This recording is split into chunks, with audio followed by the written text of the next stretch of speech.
great to have you. Post your visit recently to the border, what warnings, cautions are you issuing today based on what you saw? Well, I would like to first of all say that if we don't get back to building that fence, we're going to have huge gaps. We've displaced a lot of workers already to do that, but moreover, some of the safety that is there when you build the fence in the areas where you have the fence is going to be basically undermined, and we're seeing that already. Different areas are becoming the hotbed for human smuggling and drug smuggling, and that brings heartache both this side of the border and on the other side of the border. I think we really need to get back to finishing the wall. I'm curious of how fast it reverted back to that. I mean, we had moved beyond that point in some areas. Just quickly, why the quick, clap back? Well, what happens is because of the incentive policies that the administration has announced, you already have people amassing on the other side of the border. And as soon as they stopped building, you have big gaps where we had taken down like 4-strand barbed wire, so there's nothing there now. And so they were ready to come across, and they're going to keep coming across. And I'm hearing that they're getting slammed right now.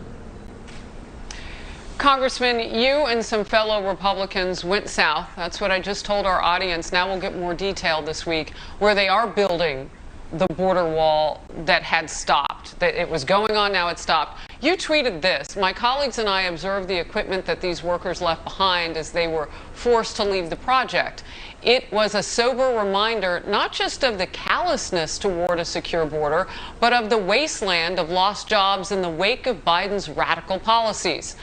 We've reported on the impact of President Biden ending the Keystone Pipeline, for example, and you say this also deserves that level of attention, if not more. Why? Well, when you get down there, you really are reminded how many people were working. This is the first time in many months that I've been down to the border where I haven't seen crews going day and night to put up fencing. All those crews are gone, and all this equipment is sitting there.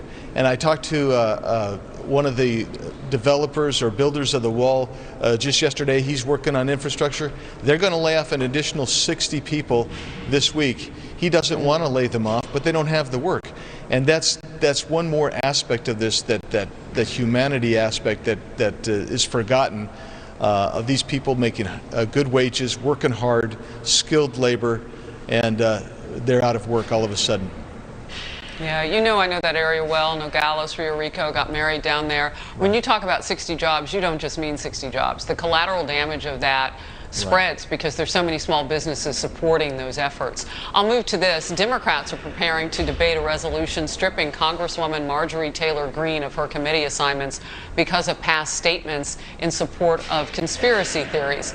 You are proposing the House instead strip Congresswoman Ilhan Omar from her committees over past statements that both Republicans and Democrats have deemed anti-Semitic. Our power panel got into this. I come to you for the facts of the situation. How will this go forward?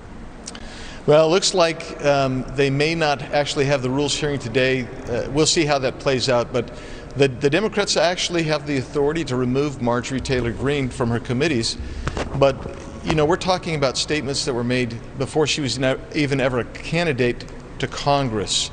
And that I think has some bearing here. And she's if you want to know how she feels, she'll answer and she'll tell you, and I think that's appropriate.